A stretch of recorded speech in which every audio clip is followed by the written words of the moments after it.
Bismillahirrahmanirrahim. Assalamualaikum warahmatullahi wabarakatuh. Alhamdulillahirrahmanirrahim. Wabihi nasta'inu ala umurid dunia waddin. Wassalatu wassalamu ala ashrafil anbiya'i wal mursalin.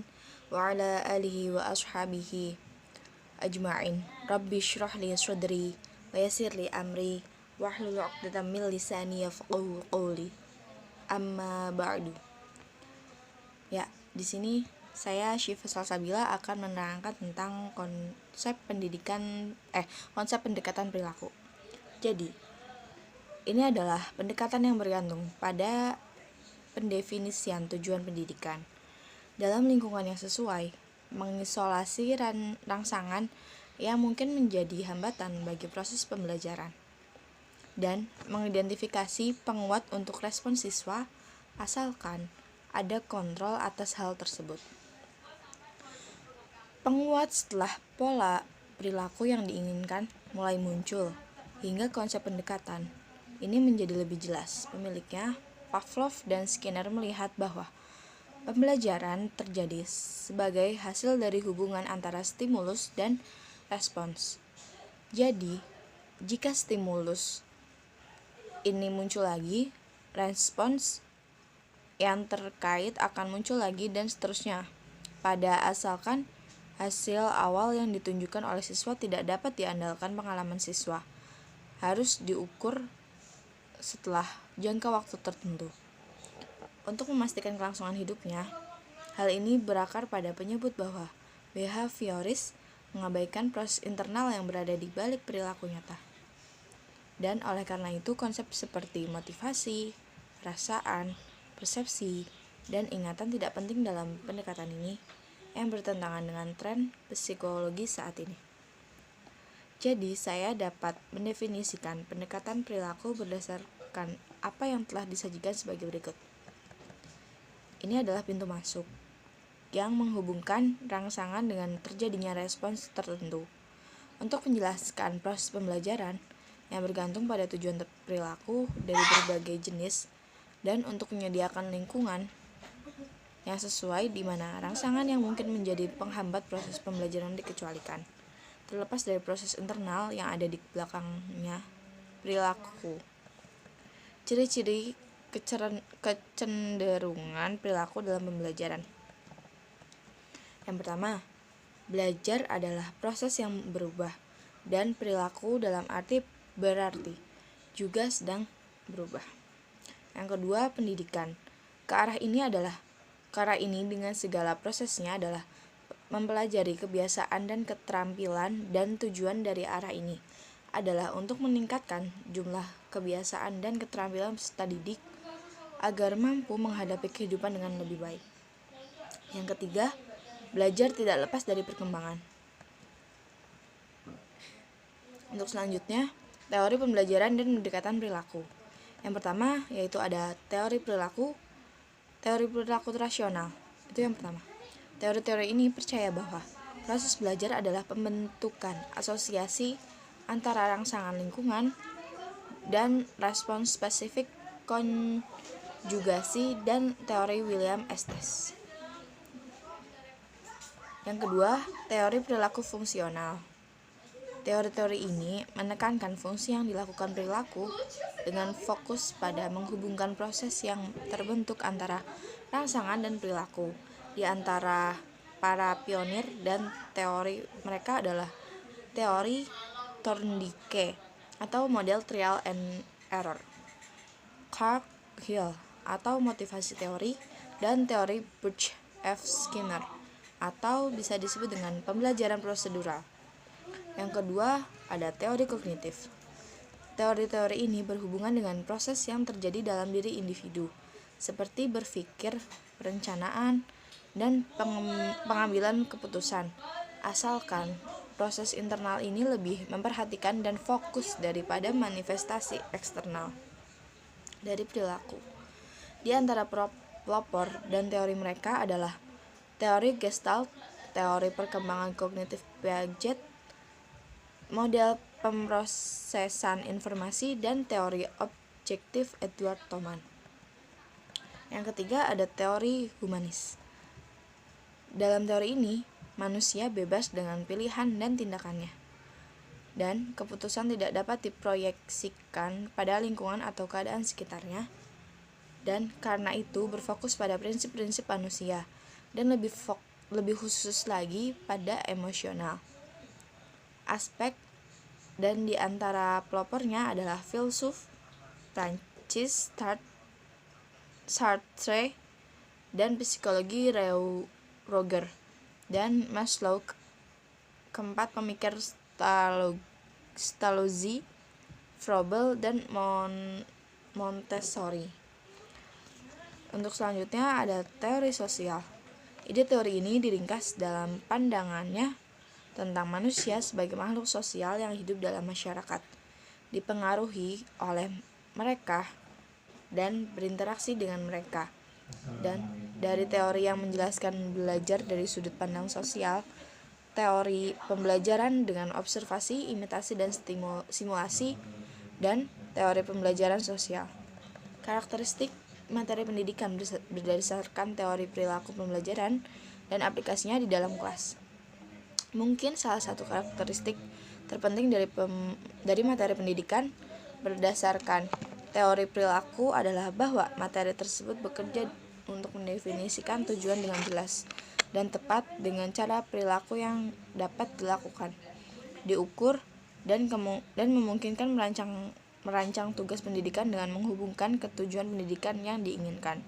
Selain untuk memecah konten menjadi langkah-langkah kecil yang dapat dengan mudah dipelajari, dan langkah-langkah ini harus dirancang untuk mendorong pembelajaran mandiri, sambil menyediakan sarana untuk segera penguatan agar pelajar memastikan kebenaran dari tanggapannya dan menyadari tingkat kemajuannya, dan tidak pada guru pemimpin atau asisten manapun. Beberapa penerapan teori perilaku di kelas juga dapat diringkas sebagai berikut. Yang pertama, perilaku adalah hasil dari keadaan khusus dan penguatan digunakan untuk memperkuat dan mendorong perilaku. Yang kedua, guru menggunakan penonaktifan untuk mengurangi perilaku yang tidak diinginkan.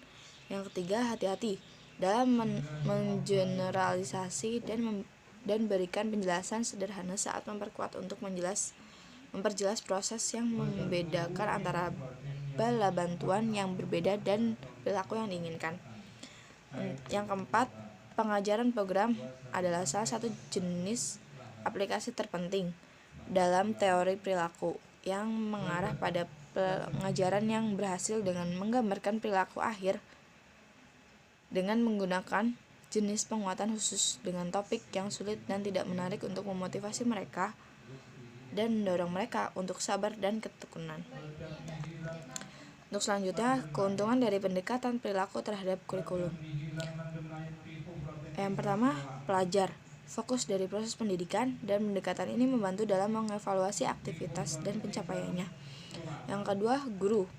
Pendekatan ini membimbing pengajarannya dengan baik, menghemat waktu dan tenaga selama proses mengajar, meningkatkan kepercayaan dirinya, dan mendorong untuk menggunakan berbagai cara dan aktivitas. Yang ketiga, konselor pendidikan. Pendekatan ini berguna untuk menjadikan tujuan perilaku sebagai penentu dan kriteria penilaian. Yang keempat, ada kurikulum. Pendekatan ini membuat proses konstruksi lebih mudah dengan jelas, mendefinisikan tujuan kurikulum, dan membantu dalam mengevaluasi topik kurikulum. Yang kelima, ada proses pendidikan. Pendekatan ini membuat proses pendidikan jelas dan spesifik, dan membantu dalam memilih pengalaman dan kegiatan yang berbeda, dan melalui itu menentukan keberhasilan atau kegagalan kurikulum. Yang terakhir, ada kekurangan dari pendekatan perilaku terhadap kurikulum. Yang pertama, mungkin tidak cocok untuk sejumlah besar sektor. Yang kedua, dapat menghambat proses inovasi atau kreativitas karena pola tersebut berulang. Yang ketiga, partisipasi aktif pelajar dibatasi, yang memperkuat kepasifannya. Yang keempat, tidak terlalu memperhatikan aspek batin dan minat serta kecenderungannya secara jelas. Mungkin cukup. Yang kelima, ada Yang keempat, tidak terlalu memperhatikan aspek batin dan minus serta kecenderungannya secara jelas dan spesifik. Yang kelima, ada mengabaikan aspek emosional dan antara guru dan pelajar. Mungkin cukup sekian yang dapat saya sampaikan. Kurang lebihnya mohon maaf. Wassalamualaikum warahmatullahi wabarakatuh. Assalamualaikum warahmatullahi wabarakatuh. Bismillahirrahmanirrahim. Alhamdulillahirabbil alamin wa bihi nasta'in wa la umuri dunya waddin. Wassalatu wassalamu ala asyrafil anbiya'i wal mursalin sayyidina wa maulana Muhammadin wa ala alihi wa sahbihi ajma'in. Perkenalkan, nama saya Dwi Dian Alvera.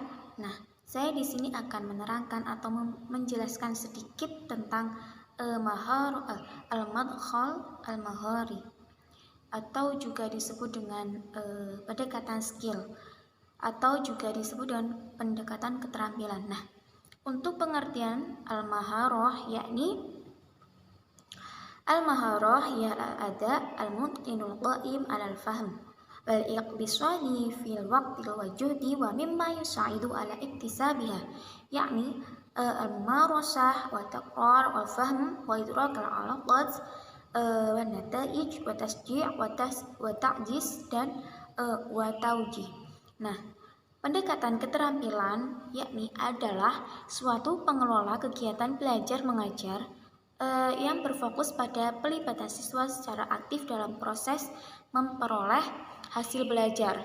Nah, dalam pembelajaran bahasa Arab itu ada 4 keterampilan yang menjadi komponen pembelajaran sesuai dengan pendekatan skill atau pendekatan keterampilan, yaitu yang pertama, keterampilan mendengar.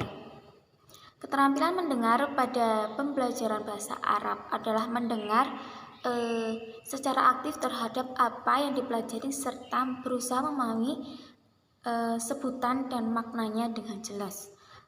Sekurang-kurangnya melibatkan 3 perkara, yaitu yang pertama mendengar, yaitu mendengarkan materinya, yang kedua memahami teks atau memahami arti dalam materi tersebut, dan yang terakhir yaitu menilai.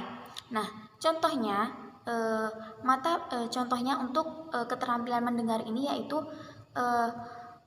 mata pelajaran bahasa Arab dengan menggunakan audio visual, yaitu menggunakan metode memperlihatkan video yang berbahasa Arab. Nah, yaitu guru memperlihatkan atau dosen memperlihatkan sebuah video kartun, baik bernyanyi atau berpidato atau apa itu yang berbahasa Arab. Kemudian peserta didik menulis lirik atau teks ucapan yang ada pada video tersebut yang telah didengarkan oleh peserta tadi melalui video tersebut. Nah, kemudian peserta ini menulis apa yang ia dengar di dalam dalam percakapan atau lirik lagu dalam video yang diberikan oleh dosen itu tersebut. Nah, untuk yang kedua yaitu keterampilan berbicara. Nah, keterampilan berbicara atau retorika yaitu penggunaan bahasa yang efektif, yaitu retorika seni berbicara seorang menggunakan bahasa Arab secara lancar untuk melatih kemampuan berbicara. Contohnya dengan berpidato, dengan seperti berucap sehari-harian, bahasa sehari-hari dengan teman, atau dengan debat juga bisa, atau dengan metode lainnya. Nah, untuk yang ketiga yaitu keterampilan membaca. Tadi yang pertama keterampilan mendengar, yang kedua keterampilan berbicara, dan yang ketiga yaitu keterampilan membaca. Nah, keterampilan membaca ini merupakan kelanjutan dari keterampilan yang di atas seperti mendengar dan berbicara. Misalnya itu siswa menyimak kesalahan bacaan dari teman sekelasnya.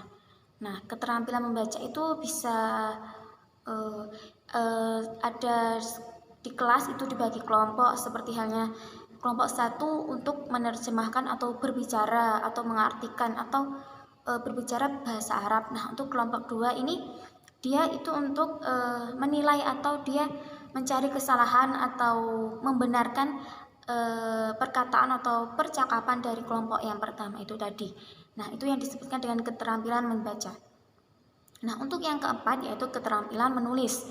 Keterampilan menulis adalah komponen terakhir setelah mengenal ketiga keterampilan yang sudah dijelaskan tadi, yaitu keterampilan membaca, keterampilan berbicara, keterampilan mendengar. Nah, untuk yang keempat ini keterampilan menulis yaitu keterampilan yang untuk melatih kemampuan menulis bisa dengan menggunakan kegiatan penulisan insya berbentuk karangan bebas. Nah, keterampilan menulis ini contohnya yaitu seorang dosen memberikan tugas kepada mahasiswanya untuk mengarang, yaitu insya, mengarang tentang hal-hal tema-tema tertentu yang diberikan oleh dosennya, seperti halnya memberikan tugas membuat karangan atau insya tentang yang di situ ada, yang di dalamnya ada susunan idhofah, susunan wasfiyah, susunan mubtada khobar dan lain sebagainya. Nah, itulah sedikit pembahasan yang berkaitan dengan al-madkhal al-mahari, yaitu keterampilan skill atau keterampilan skill, yaitu atau pendekatan skill atau pendekatan keterampilan.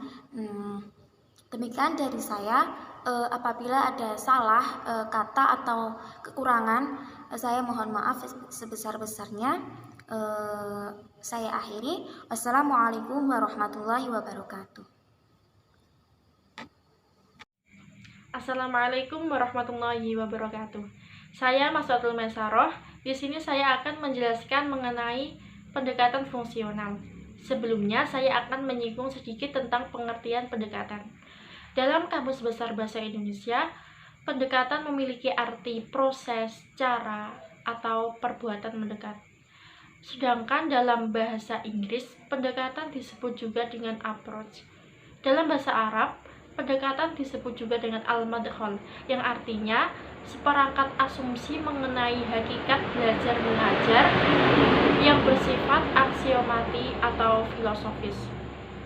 Edward Anthony dalam Douglas Bourne menyatakan bahwa pendekatan atau approach adalah is a set assumption dealing with the nature of language, learning, and teaching, yang artinya sejumlah asumsi mengenai hakikat bahasa, belajar, dan mengajar. Jadi dapat disimpulkan bahwa pendekatan adalah dasar teoritis dalam suatu metode. Selanjutnya, pendekatan fungsional merupakan pendekatan yang dilakukan oleh seorang pengajar untuk siswa didik dengan mendayagunakan nilai guna ilmu, khususnya bahasa, untuk kepentingan hidup siswa didik. Pendekatan ini juga merupakan pendekatan yang digunakan untuk mencapai hasil dari pendekatan fungsional sendiri, atau pendekatan yang cenderung mengajarkan atau mempelajari fungsi bahasa tersebut. Dapat diartikan juga usaha memberi materi yang menekankan pada kemanfaatan untuk kepentingan peserta didik sesuai dengan tingkat perkembangannya. Pendekatan yang setara dengan tujuan pembelajaran adalah pendekatan fungsional. Dalam hal ini, pendekatan fungsional itu dilakukan kontak langsung terhadap masyarakat pemakai bahasa, sehingga siswa dapat mencoba atau dapat melakukan langsung dalam kehidupan sehari-harinya. Peserta didik dengan sendirinya akan merasakan fungsi bahasa tersebut dalam komunikasi langsung. Metode pembelajaran yang didasarkan pada pendekatan fungsional itu ada metode langsung, metode pembatasan bahasa, metode audiovisual, dan metode linguistik. untuk menjalankan suatu kegiatan pembelajaran.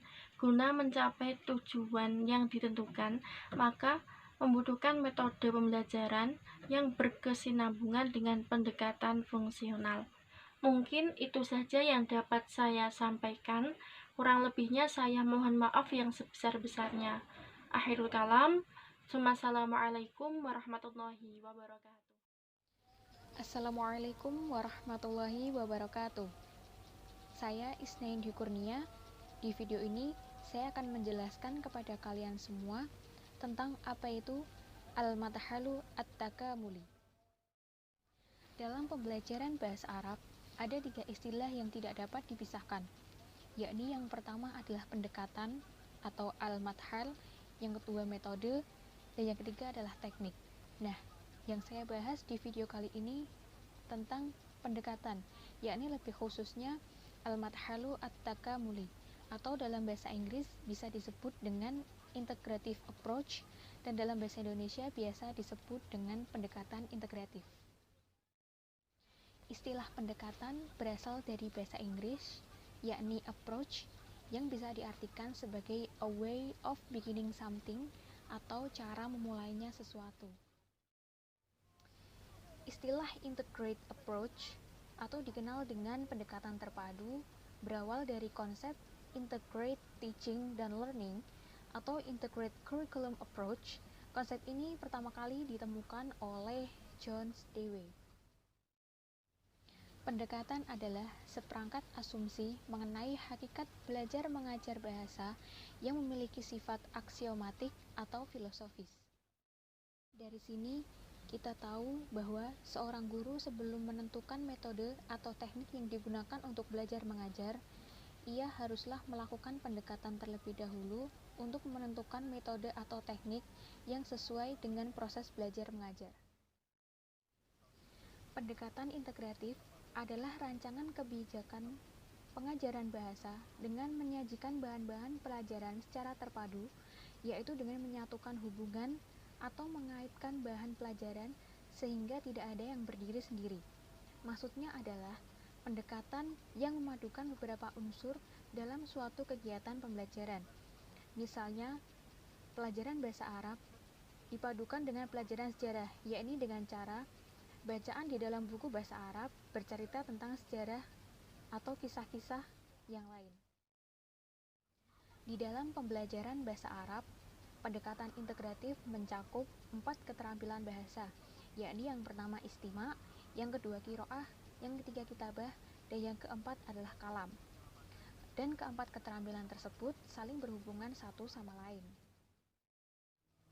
Adapun ciri-ciri dari pendekatan integratif adalah yang pertama, berpusat pada siswa, dan yang kedua, memberikan pengalaman langsung kepada anak, yang ketiga, pemisahan antar bidang studi tidak begitu jelas, yang keempat, menyajikan konsep dari berbagai bidang studi dalam satu proses pembelajaran, yang kelima, bersifat luas, dan yang terakhir, yang keenam, hasil pembelajaran dapat berkembang sesuai minat dan kebutuhan si anak.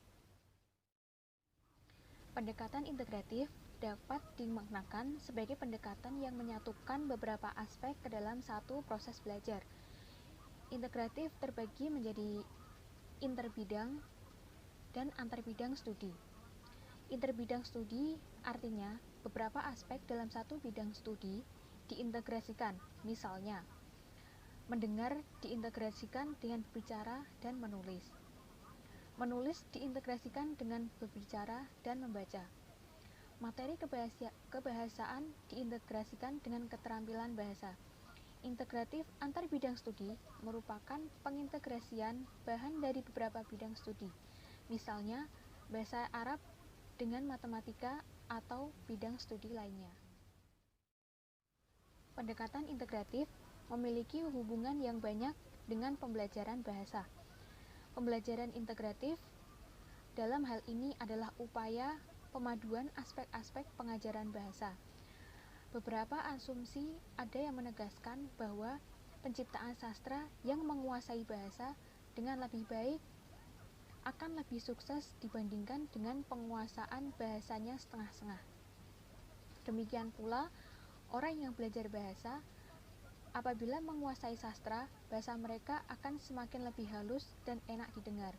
Oleh karena itu, dalam setiap aktivitas berbahasa, secara tak sadar, manusia telah memerankan sastra dalam komunikasinya.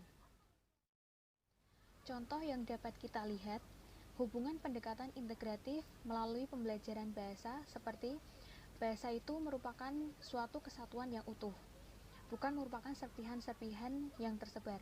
Meskipun secara struktur bahasa memang bisa terbagi-bagi dalam fonologi, morfologi, sintaksis, dan juga kosakata.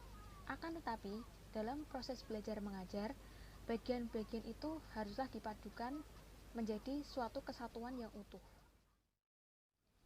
Dijadikan menjadi suatu kesatuan yang utuh, misalnya dalam bentuk wacana.